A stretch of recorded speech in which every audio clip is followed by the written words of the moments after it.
Yeah, he would do it. Thank you so much. If you would say, we're just gonna sit down here. I understand.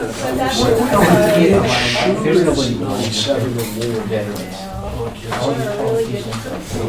Well, it's such a nice little community. Mike Valentine. What's going on? Veterans go there. How are you? Boy, Have you been? and all you do is make an hour. I think you have. Did I see it? I was- If I called you a Karen. I was going to tell you when I was in your office last year. I don't think I worked out the words. I'm not sure if you knew I was in your area. No, I said no, but I heard. Right? Don't agree with that. You know, I have a real, Sergeant York. I have a real problem with the TV. Oh, I do. That's beside I have to tell you the story of what they did that time. Exactly. Okay. Which did, and your dad deserved that recognition.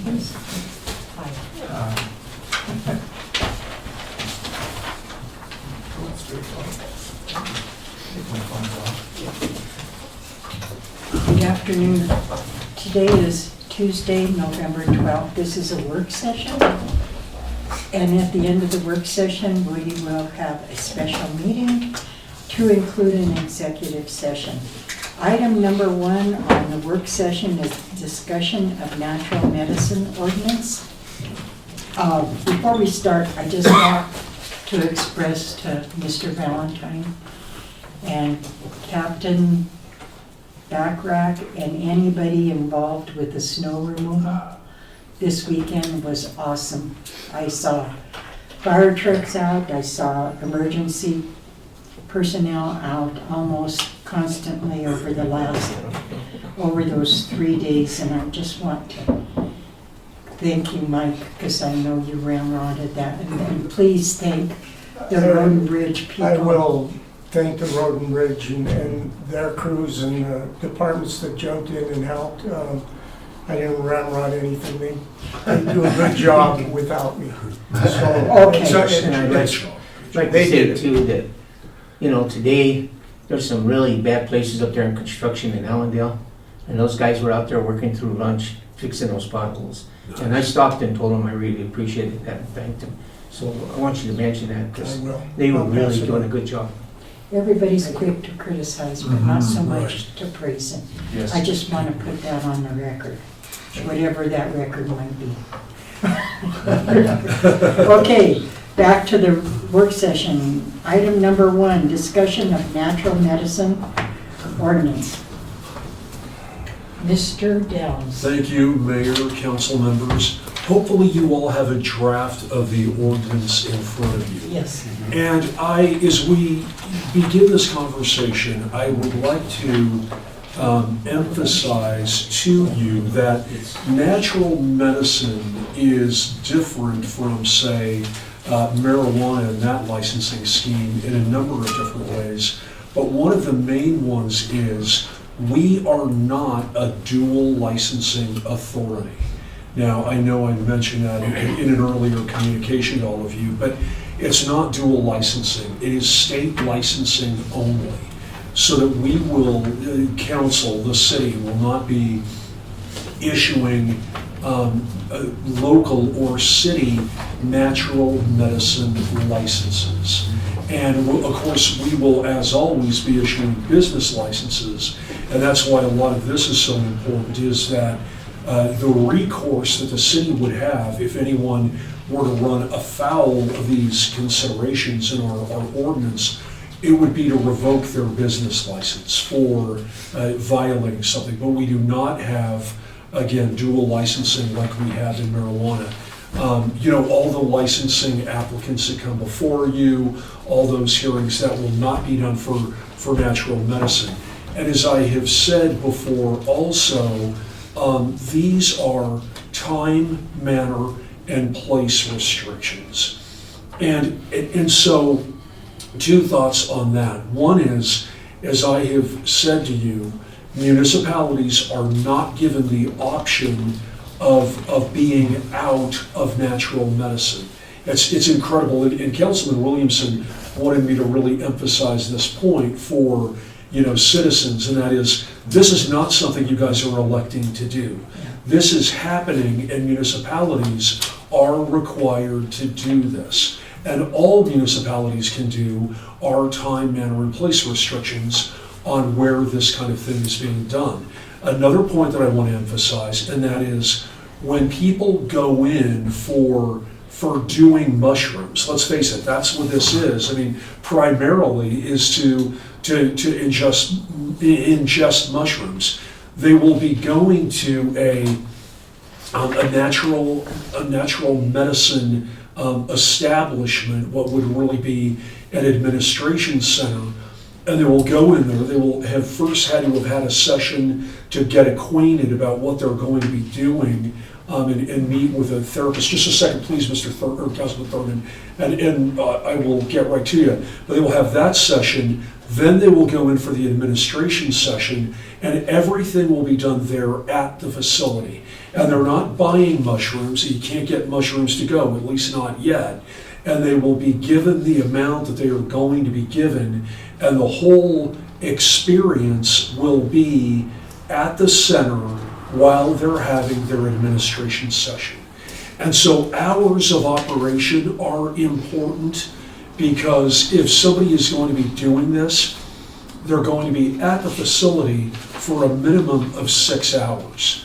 And in some instances, 7 or 8, depending on the amount they're ingesting. Councilman Thurman. Was that an explanation of the time and place, the time, manner, and place? Because I just need to know what that really means. It sounds straightforward, but I want to make sure I'm... So absolutely, the time, manner, and place restrictions are going to be things like hours of operation, that will be time. Place will be zoning locations, and also distances from schools, distances from daycare facilities, and also distances from each other.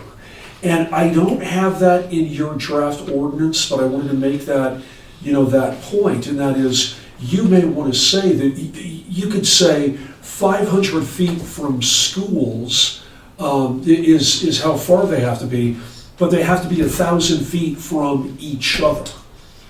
And so you cannot have a natural medicine facility in less than 1,000 feet.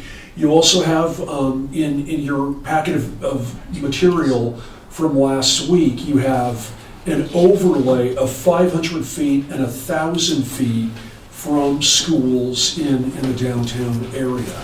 Councilman Just a real quick question.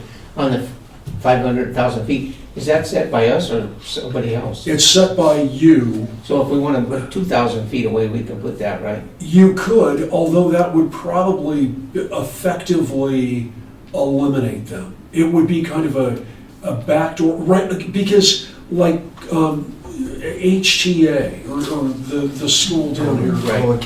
Exactly. If you had 2,000 feet in any direction, there wouldn't be many places in the commercial district where they could be located, especially if you look at all the places on the map. I mean, I'm trying to get a visual for 2,000 feet. It would just severely limit the locations where they could be. That's about a mile, a half a mile. Right, Yeah. in any direction. So it wouldn't eliminate them, but it would severely limit where they could be located. Sir? How many, do we determine how many our licenses will be issued, or is that just... No. It's just gonna be the footage, or we're saying, are we allowing 4, 5? I think you could do that. I think you could limit the number. And listen, I want to say also, and this is kind of an important thing for me to mention, and that is the woman from the Department of Revenue, she can come down, she can do a virtual presentation at 4 o'clock on the 14th, or be here anytime the afternoon of the 18th. I gave you 4 dates, but the other 2 dates are after the 19th. And the 19th is our next regular meeting. And I would like to have this on there. I'm sorry for kind of rushing you, but have it on there for first reading on the 19th. So a lot of these questions that you were going to have, she could answer in her presentation. It's Allison Robinette. Yes, Councilman Bono. Is the state going to allow natural medicine facilities to be included in the marijuana facilities? And if they are, do No. they need a license? Strictly prohibited. Okay. Not going to be allowed. That's correct. And they're completely... Separate. That's right. You could not have a natural medicine Inside of exactly dispensary. inside a marijuana facility. That's correct. Okay. Yep. So this is really hard for me. It's not hard, but I can't wrap my mind around how do the mushrooms get to the facility so they can distribute it to the patient? So there are natural medicine grows, and there are natural medicine distributors. And so they will, and this is all state regulated, and like marijuana, you not only have the state code that is the enabling act, you also have the regulatory code, which is the Department of Regulations, regulating this whole thing. One of the reasons why it takes 2 years from the date of the passage of the popular initiative until its implementation, just like it did with medical marijuana and retail marijuana, is because of all the regulations that have to be adopted.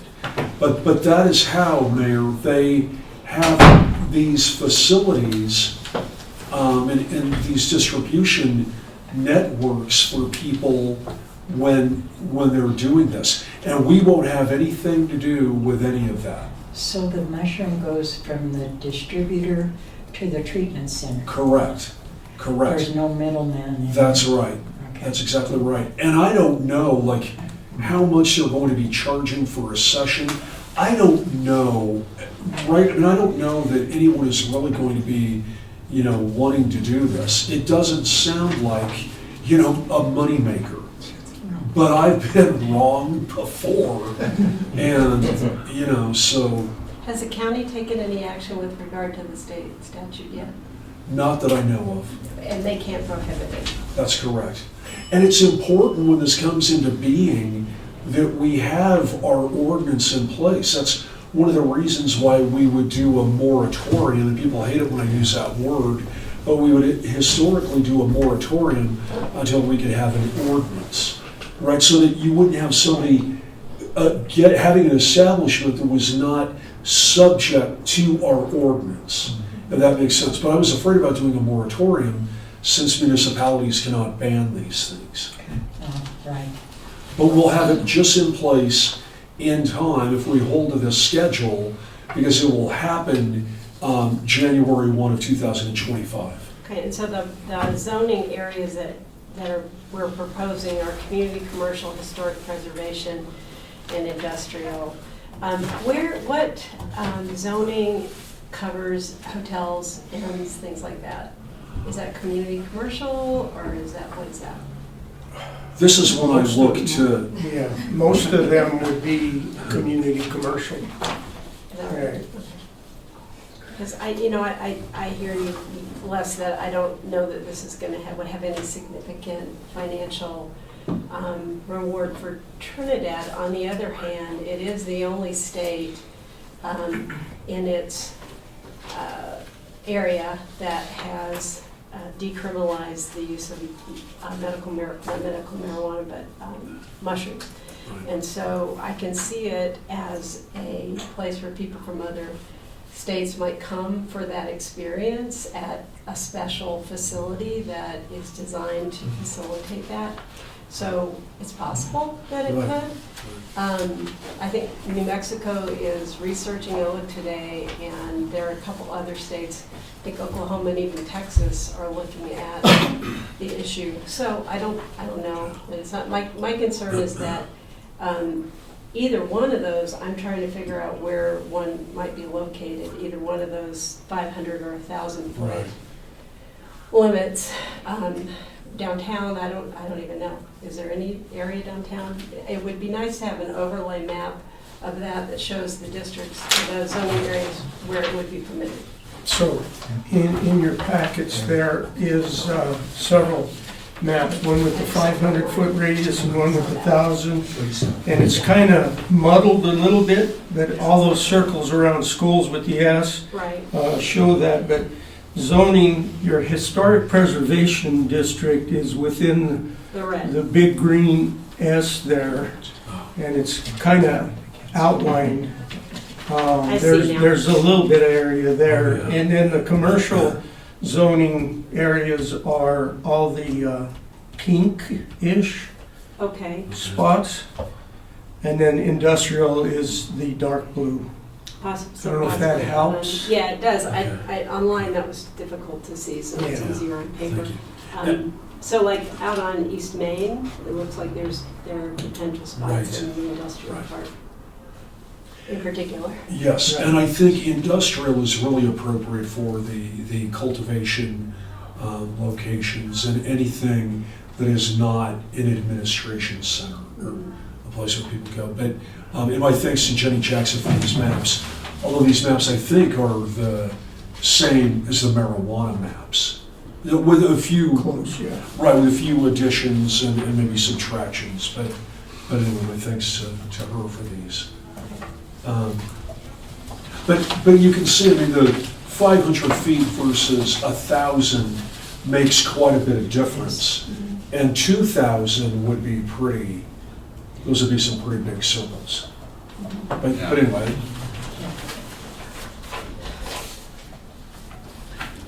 I have, any other questions you have? No, I answered my question. Okay. No, no. You answered my questions. Neiman, No questions. I'm wondering,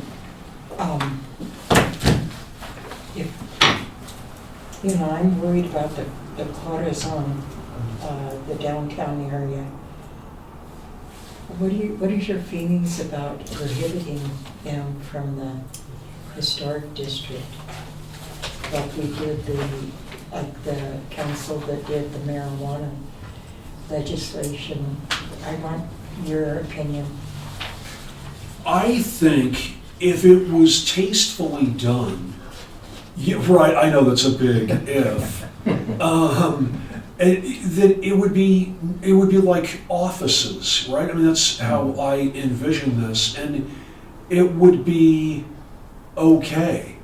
But I would hate to be, wrong and have, some kind of garish, place that has, and you can control those Yes. kinds of things, but as long as it would be tastefully done and appropriate, I think it would be okay. And you can't see in, I mean, right, you don't want anyone looking in. Right. I'm sorry, I'm just rambling. Wouldn't signage and everything be covered by the historic preservation limitations anyways in that area? It would. And these operations are entirely internal. It's not people going in and out. That's It's right. people going in and probably for hours. I don't know, Right. but that's my That's right. understanding. So I don't see this as being Right. any kind of huge foot traffic or You're right. issue with that. You're absolutely right. I think it would be okay. And I mean, they're going to be calling themselves natural medicine centers, which is nice, lovely. I'm just trying to be, right, and so there are a lot of controls and things that can be done in that zoning classification. And again, they're not allowed to be, to have people that are walking by be able to see in. And you don't want that. You could have one-way glass, I suppose, so that people could see out. But it's true. I mean, anything that takes like 6, 7, or 8 hours, depending on the size of the establishment, you're not going to have a lot of foot traffic. What would be the appropriate number of establishments for a city our size? If they were spread out, I would say, 4 or 5 or 6, especially if they're like in different parts of town. I would say a cap, of 4 to 6 would be totally appropriate. And, also, if you have the rule that they have to have, let's say 500 feet from each other, then that is helpful because you wouldn't have a cluster, like we do with marijuana stores, right? So you wouldn't have like a natural medicine row, but I would say 4 to 6. I would defer to you. I think it would be unfortunate to go under 4, but I would say 4 to half a dozen. And you could always change that also. Like if they were really tastefully done, they were becoming, popular, and it was a draw, people were coming here to do that, then you could increase the number and can change that portion of the ordinance. I hate to encourage you to change my ordinances. No, just kidding. I have a question. Yes, So ma'am. when they talk about times of operation, can we have control over that as well? Yes. Because I'm thinking, if a treatment procedure takes 6 hours, if they gave their last dose at 5 o'clock, they'd have to stay open till midnight. Right, I don't think they could do that. And, We couldn't say last dose at 1 o'clock in the afternoon. well, they would have to do that in order to comply with whatever time you say they have to close by. So if it's a minimum of 6 hours, and this has been a subject of much discussion on the CML attorney listserv, and that is, you may want to allow them to stay open until like 7 o'clock so that they could, people could be having their administration of a dose by like 1 o'clock. Otherwise, they'd have to, if you said 5 o'clock, they'd have to be in there at 11 o'clock. And I don't know what you do about lunch. I'm just kidding. It really is hard It seems to. like Hamburger with mushrooms. Yeah, right. Yeah, you may not be hungry. they would do that by appointment only then. It seems like they Oh, just set absolutely, it up on absolutely, that yeah. and- If you're having to have someone in there for 6 hours, you're not having Right, drop-ins. Yeah. Right, you're not willy-nilly, all right, I'm Exactly. gonna get mine. But, this is mixing the legal with the medical here, but I'm trying to think if we put any kind of time operating hours that we have, so what if a patient's in there and they're not ready to be released? What happens then? Then, I believe what happens is they need to get a ride home. Like if you allow them to stay open until 7 p.m. and it's 6:30, Okay, then they need to have a ride home. Which also begs the question, and I think this is a good question to ask, like Ms. Robinette or Robinette, and that is, can you take the mushrooms and then get a ride home?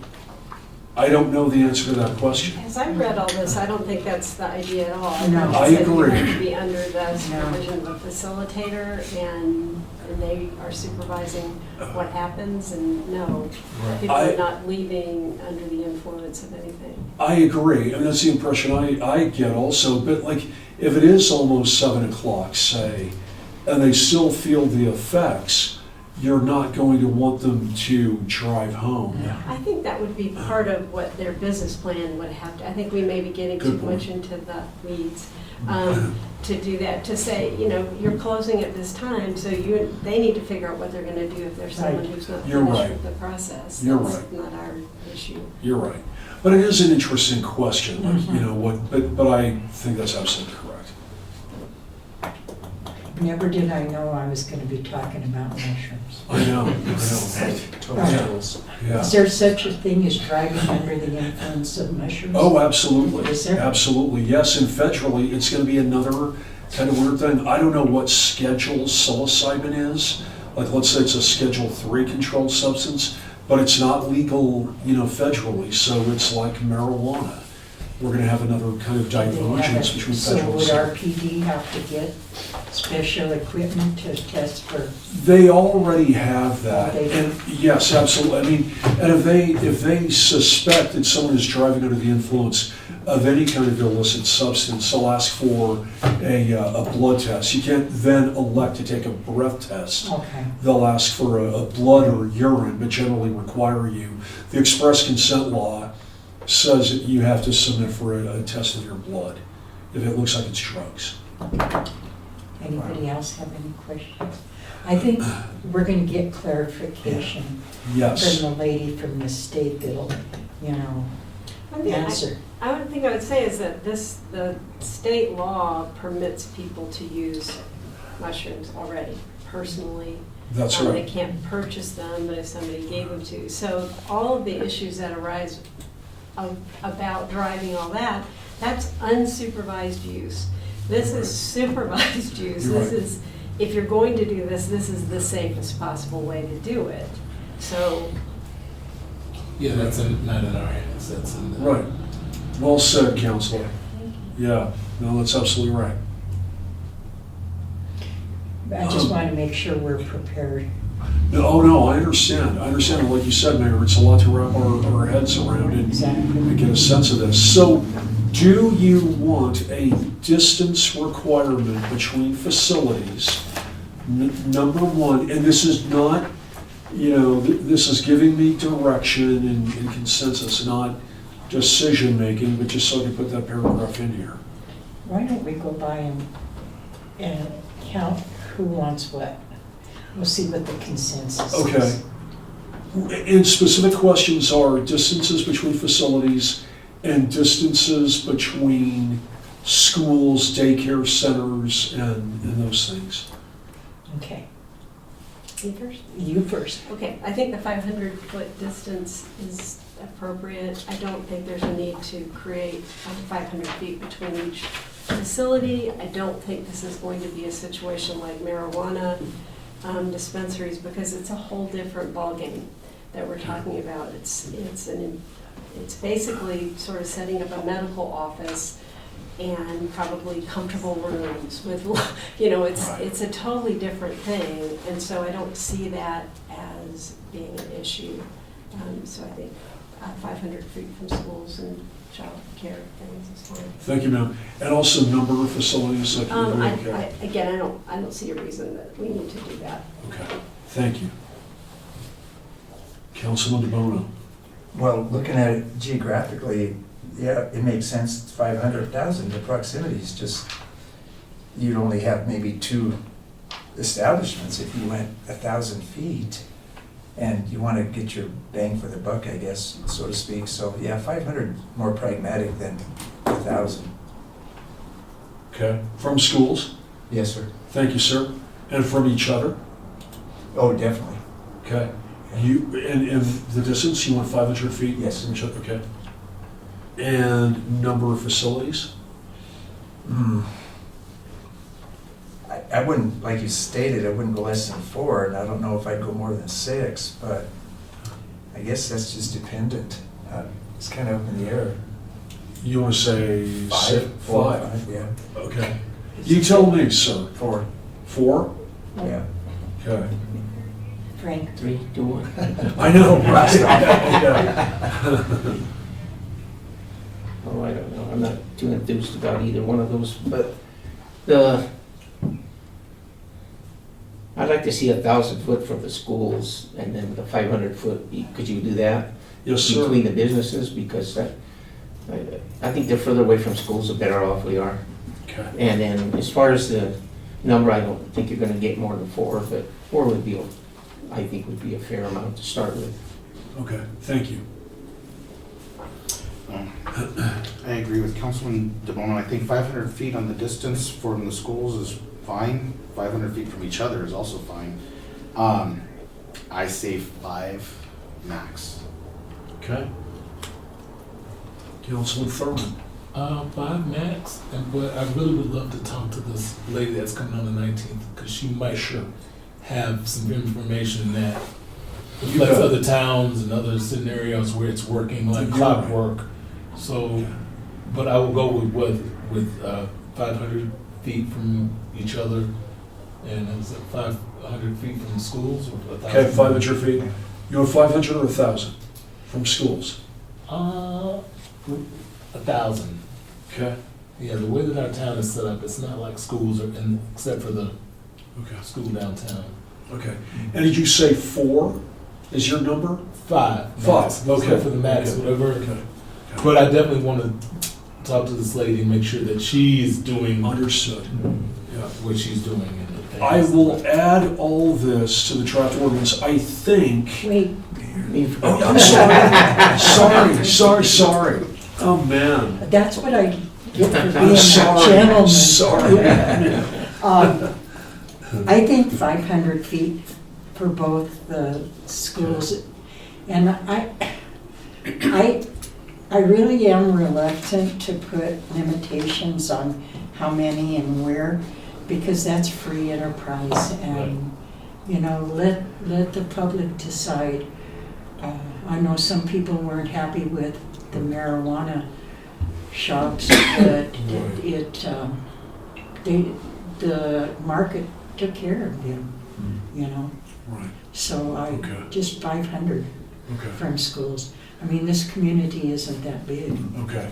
500 feet from schools and from each other? No, No, no. nothing on each other. No. Okay. All right.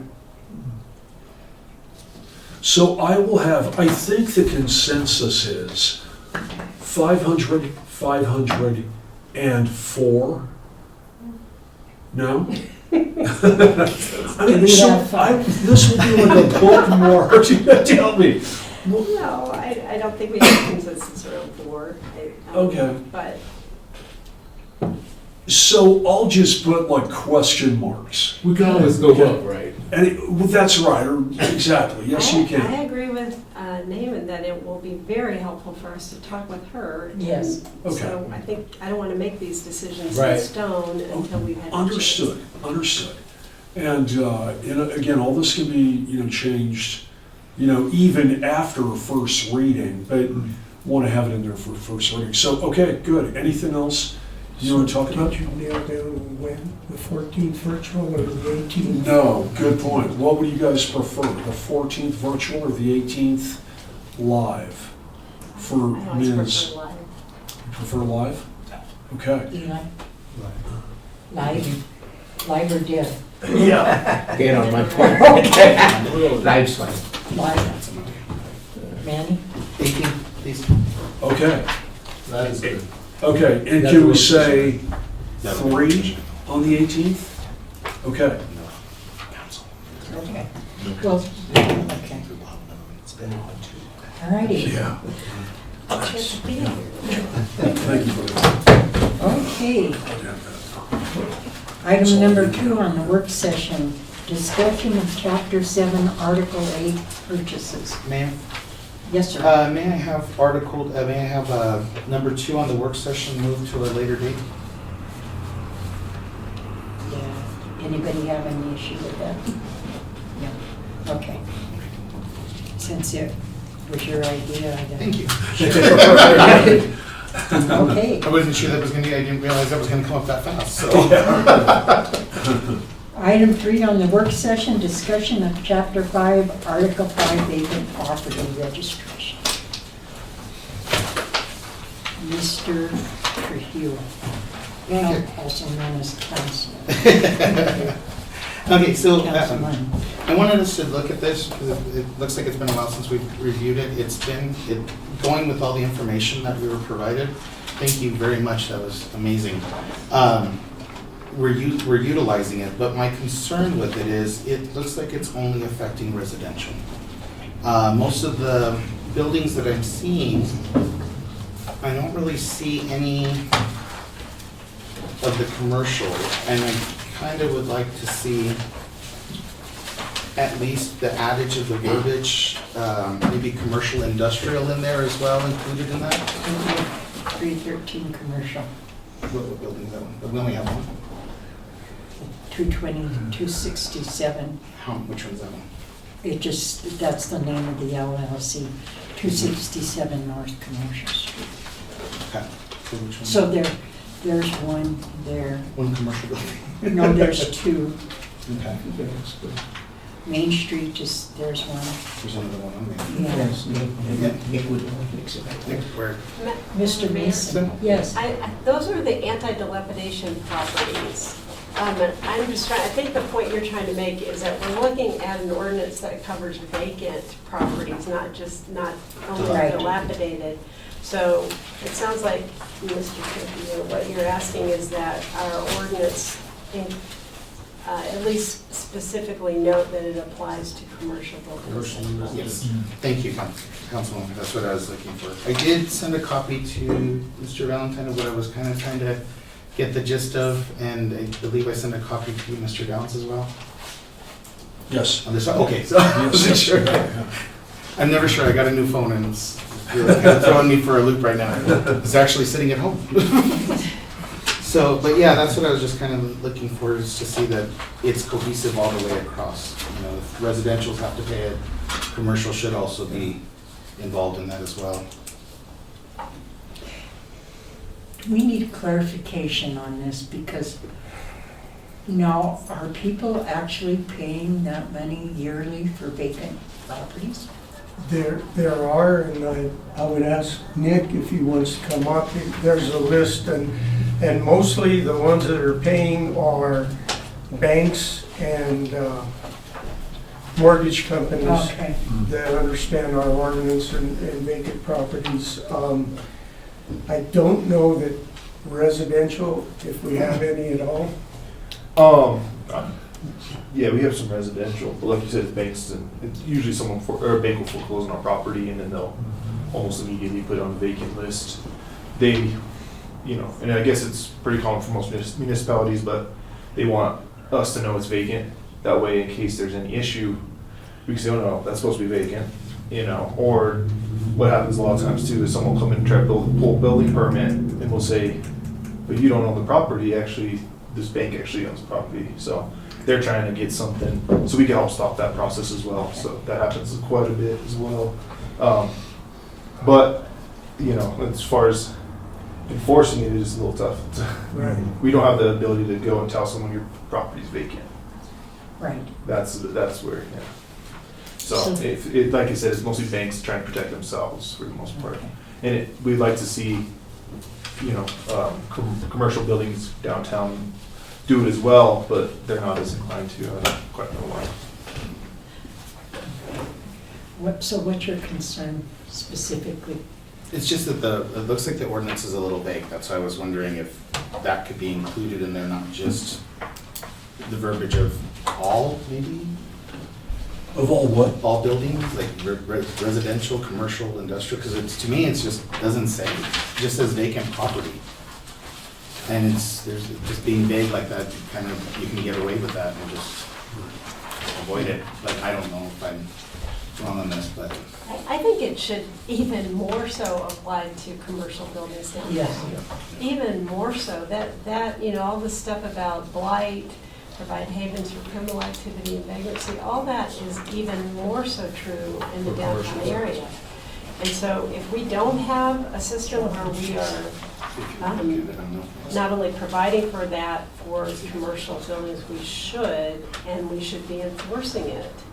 The other thing is that they need to also be responsible for things that we're all responsible in terms of weed removal and snow removal. Last night I was walking on a street in front of a vacant building and I fell down and, because it was icy, and so nobody's responsible to take care of that sidewalk, and they're not doing it. Yeah.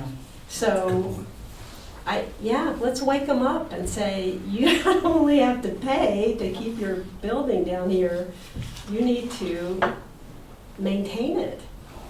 Yeah, because with the commercial buildings being so vacant down there for so many years, Right. we're sitting and we're looking at it, it's hindering our growth. Like, there could be somebody potentially out there that may want to go in there, or maybe the rent's too high and nothing's forcing their hand to kind of get someone in there to get it filled. So literally falling into the streets. Literally, yeah. But if they just sit empty, it's hindering the downtown district and throughout the community, I think.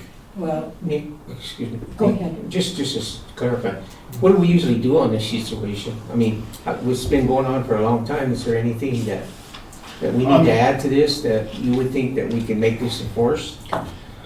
It's hard I'm not too familiar with this one, actually. I deal more with the ADO, but I don't know, we might be lacking some enforcement actually in this. I'll add if you don't mind, excuse me. Please. The trouble is, you send it to the property owner, you send them certified letters, they come back.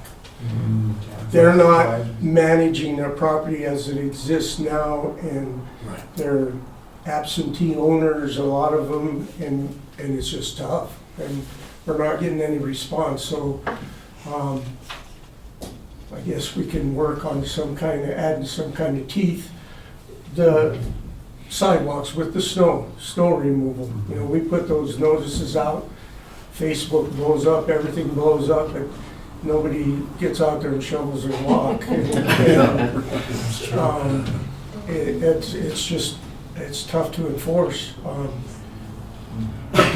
Our crews could go out there and we'd assess, but they'll say, thank you for cleaning the walk, and assess all you want. They don't pay the fines. They don't answer their mail. We've got a building that's fallen down on a sidewalk, and we cannot get the gentleman served. It's just tough. I'm not looking for excuses, just letting you know the reality of what goes on. I just think just because it's difficult should not hinder us, I agree. because that's just emboldening. Because a fine's a fine. If they don't comply, fine them, correct? We lien We lien. property. And then what? And then someday, down the road, somebody's gonna do something about it, but to do nothing means nothing will change. So I'm sorry, were you Yeah, I going was to gonna say? ask you, what legally, what do we face Well- doing that? Yeah, okay, so all of that can be done. I mean, property owners can be fined, and properties can eventually be liened, and it is slow to recover. But it is a really big problem to find, property owners, like when they're abandoning a building, the last thing they're thinking of is like registering their vacant building, like the order. But what I was gonna suggest is that we do have some, enforcement mechanisms, and we may need to marry this up with, with provisions that we have in the, in municipal court, making things offenses that may not be currently offenses, so that we can have an enforcement mechanism. I was thinking it might be good, and I know I'm never present for the Tuesday Development Services meeting, but it might be good for us to have kind of a discussion amongst staff so that we can bring something to you and show you and kind of talk about this so that we can have something to bring to you for this Well, and what I think I'm hearing. I think we need to do something, and not even just the vacant properties, but there are a couple of properties, and I'm talking mostly commercial, and specifically on the main business corridors. But there's a couple of businesses here that are occupied that have old lumber on their windows, and it looks like HE double hockey sticks. Right. And I think if we're gonna go in and talk about this, I think we need to talk about telling people, if you're gonna board up your building, whether you're in it or not, it has to be done in a manner that doesn't look like we're, appealing to the eye. If not appealing, just not offensive.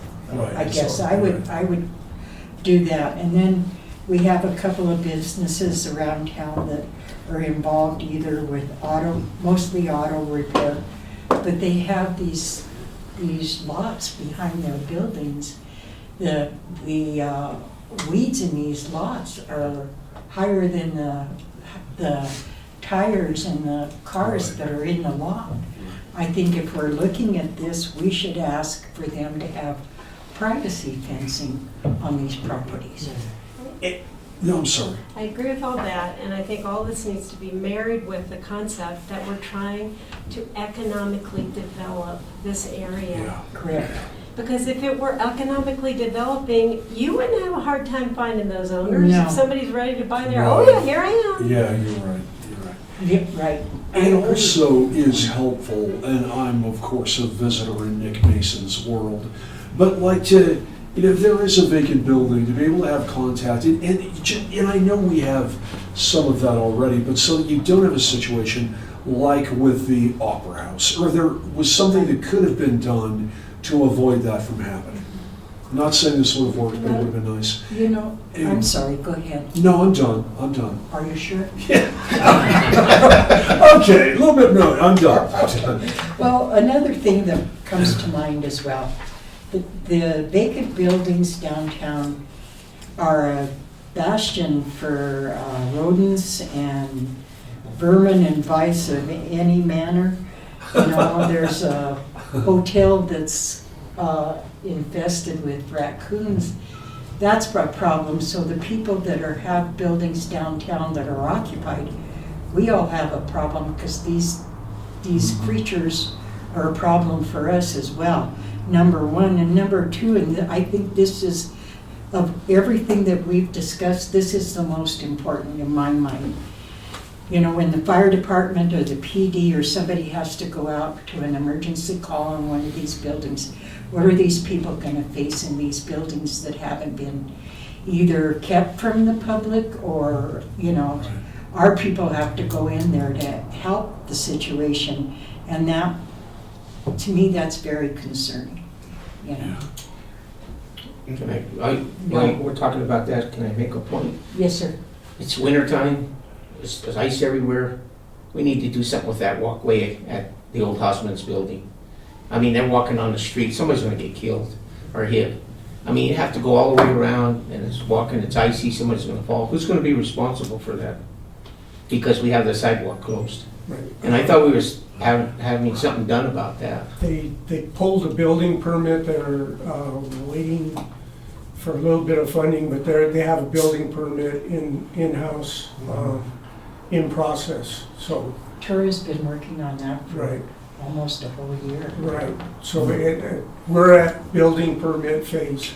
So next, I'm so not next sure. year, they'll start building it. I mean, is that the problem? Right, I mean, we need to get that fixed. I mean, somebody really has to get on there, but even if the city has to clean that up a little bit, we need to do that. We can't have people walking around there. it's a dangerous situation. And we need a sign put there too, no parking, because people park right on that intersection and go to Bella Luna's, and that's not right. That shouldn't happen. It cuts a whole lane of traffic off. Okay. Anybody else to add their 2 cents worth into it? How much 3 cents I got? I think that was a quarter to me. Anybody else? I do like the fact that Ms. Ogletree mentioned that they should have some type of information, at least on the building. Like that shouldn't come directly to us. It should go to the owner, at least go to the owner of the property first, the building or the land or something, a sign that says, contact me if something happens here, contact this number if something happens. Like, you should at least start there to get the awareness rolling that these properties have some attention drawn to them at least. To say, hey, it's raccoons in your building. Call this number. Don't call the city first. You at least give the owner a chance to figure this out. You know what I mean? Because sometimes these owners they might not live in Trinidad no more. They don't care about these buildings, but it's still your deal, still your property. Functioning or not functioning, it's still up to you to have that taken care of. So. And just one final thought of mine that I had. Maybe at one point when we get back on our feet, you know, when we get there, maybe we could consider trying to find a way to get a code enforcement agent under public, whatever is it, building. Building. Thank you. Yeah, that's the next step, right? Like that, you can't Is- call these people like. How busy is the building inspector? He's not terrible right now. He has a lot of training to do right now. He's still new, so he's been mostly focused on training, but afterwards we might be able to get him into some of this type of stuff, Yeah. that's for sure. Yeah, Because I think if we had someone going around, it would alleviate some of the stuff on the PD. right. Because There's a lot of them. That's why we have a code inspector, Yeah, and they got their Yeah. hands on the PD. and then we have two of them. But they're through the PD. Well, that's why we put it there, so we can have that, because they need the authority to do it.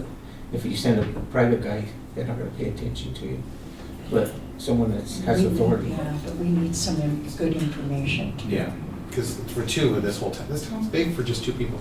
Yes, I've seen those poor guys going around Yes. there and they're trekking through mud, trying to get tags, trying to check, and it's a lot. yes. Okay, anything else?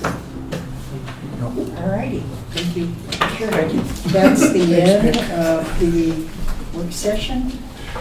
We're just gonna go right through the meeting. No. Okay. This is a special meeting of the City Council of the City of Trinidad. Would you please call roll? DeBono, Here. Shu, Here. Thurman, Here. Trahell, Here. Ogletree, here, Williamson, Griego. Here. Item number 1, approval of the white paper letter, Pinyon Canyon Maneuver Site. You want to take it, Mike, or will? I can, Mayor, thank you. So I had 2 white papers, and Ms. Councilwoman Ogletree had sent one, and then we had one from the county. I kind of merged them both together, and what you have here is a merge of documents. Hopefully, council approves. There is the one that was sent out.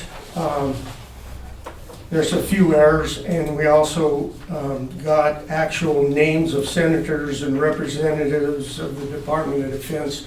So we have a letter that is prepared with the names of those individuals. And also in the packet is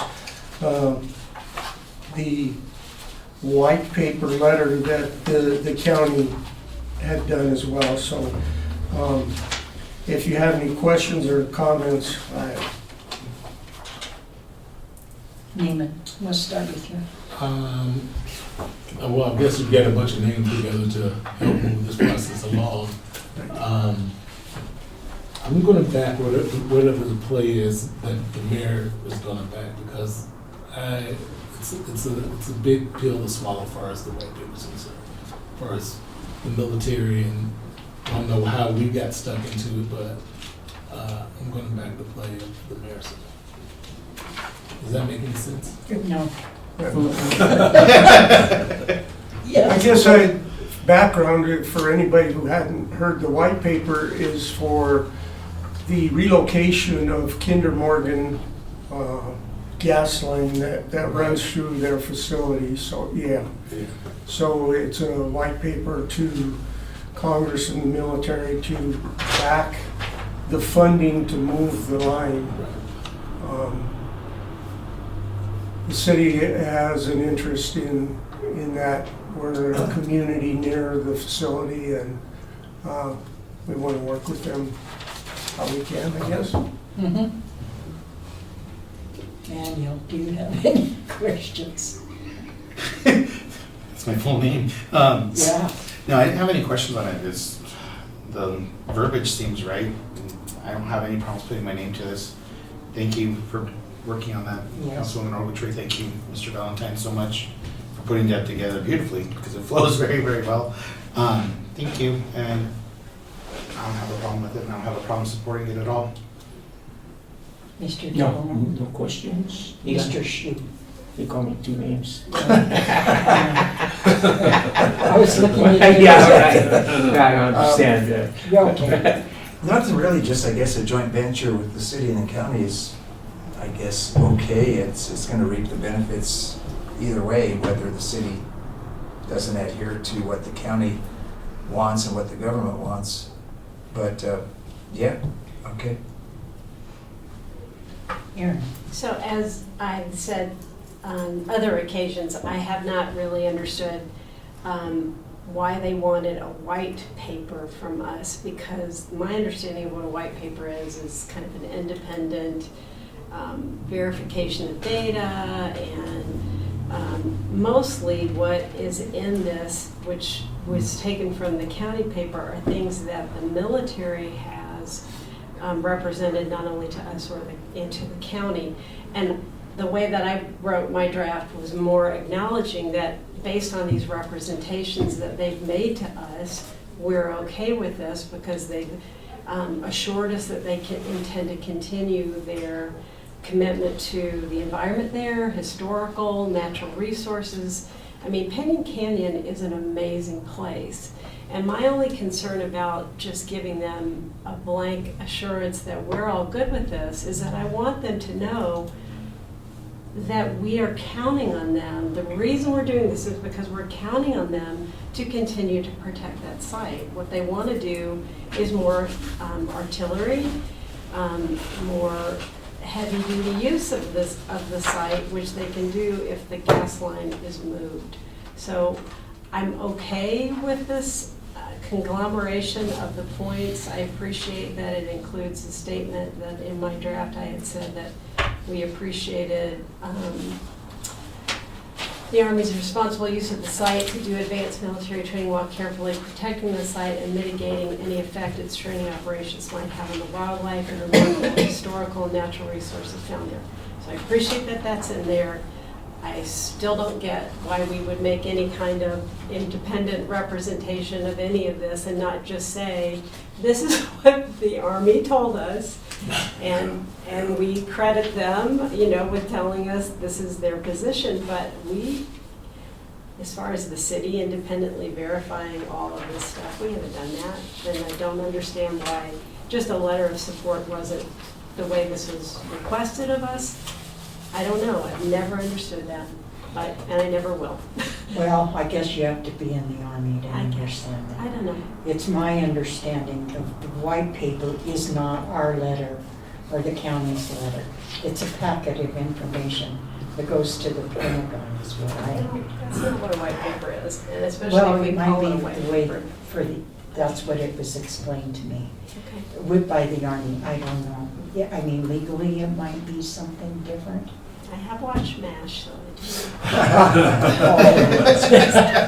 That's a good research there. no, I'm just saying, I get it, I just, I don't know. That's just been peculiar to me, and that's why I keep saying that there's something that's peculiar to me about that. Okay. I got names of the people that have to be addressed on this letter. Secretary of the Army, Chief of Staff of the Army, the Major General, David Doyle, he's been here a couple of times, Senator Bennett, Senator Hickenlooper, Congressman Doug Lamborn, Congressman-elect Jeff Crank, and Congressman-elect Jeff.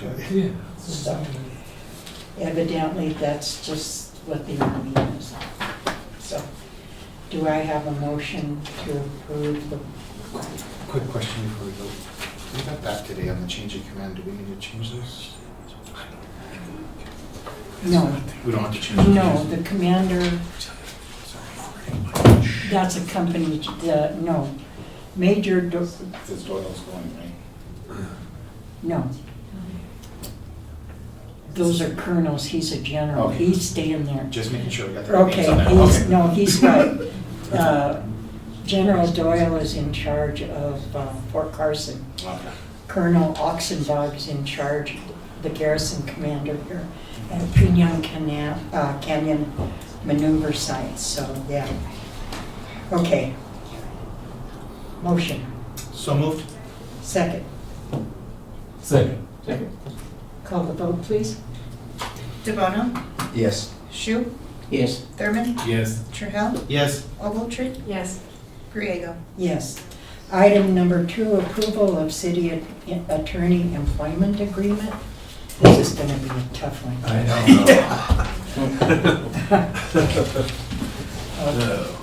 Awkward. No, it's not. We're past that. Yeah, we're way past all Past the that. awkward phase. Yeah, right, yeah. Okay. Did everybody read the contract that we have offered to Mr. Downs? Yes. Yes. Does anybody have any questions, concerns, or comments? No. Yes, I just had one thing, and let me find it really quick. Hold on. Section 5, the second paragraph. Reads, attorney agrees further to abide by the ethical rules and tenets of professional responsibility as they pertain to practicing attorneys in the state of Colorado, and then agrees to remain in good standing with the Colorado Bar Association. And something that I just happen to know is that the Colorado Bar Association doesn't regulate attorneys in Colorado. Who regulates attorneys is the Colorado Supreme Court. And they have rules of professional conduct. So what I was thinking we could do is just amend that sentence to say, attorney agrees further to abide by the rules of professional conduct as established by the Colorado Supreme Court as they pertain to practicing attorneys in the state of Colorado. So just that one, instead of what, ethical rules and tenets. what paragraph? Section 5. 5. Second paragraph of section 5. And that's fine with me. Okay. That makes sense. Is there still a Colorado Bar Association? There is. Okay. I'm a member of the Bar Association, but you know, Councilman Ogletree is absolutely right. You're not in good standing with the Bar Association. You can not be a member. That's it, your election as an attorney. Okay. But you have to be in good standing with the Colorado Supreme Court. Okay, anybody else? Eli, No, no. Frank, Yeah.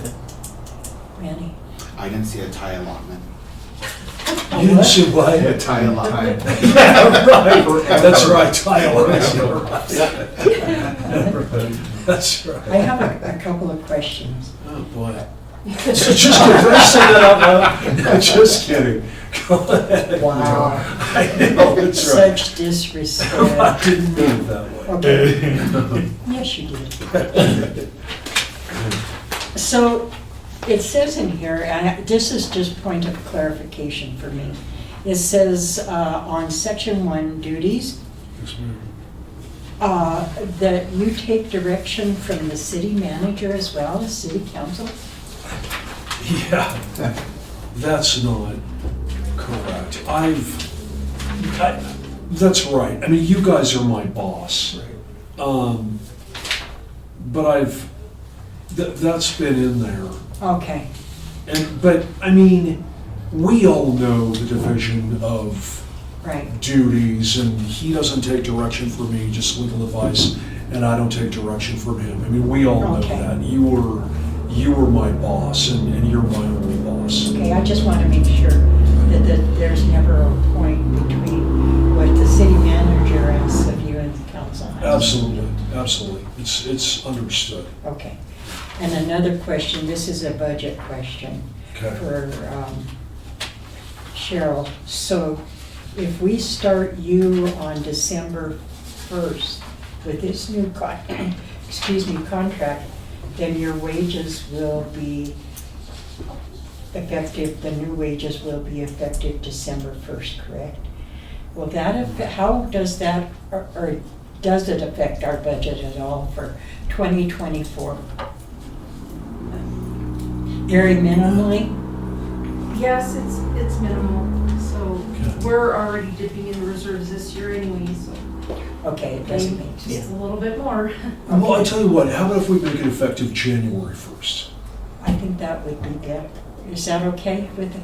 I mean, Because it was agreed that he was gonna work till the 1st of January. And Right. December. So, oh, darn it, I did Yes. agree to that, didn't I? Just Yeah. kidding, that's right. So, that's insane. I think it would, maybe just for, No, that's fine, you that's know, is fine. that a? Absolutely, absolutely, let's say January I know we're 1st. not gonna get any Christmas presents for I you. know. 'cause I we're just know, not I know, it's gonna be a. Okay, Yeah, right. other than that, change the effective date of the contract to January 1st. Does anybody have any comments or concerns about that change? No. No. Okay.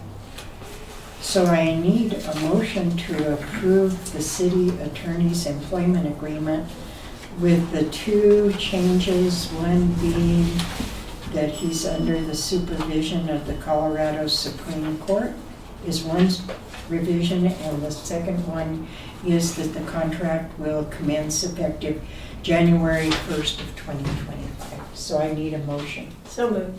Second, Second? call the vote, please. DeBono, Yes. Shu, Yes. Thurman, Yes. Trahell, Yes. Ogletree, Yes. Griego. Yes. Yes, sir. Item number 3, executive session for the purpose of determining positions relative to matters that may be subject to negotiations, developing strategy for negotiations, and/or instructing negotiators under CRS Section 24-6402 4E union negotiations. Motion to go into executive session. So moved. Second. Second. Call the vote, please.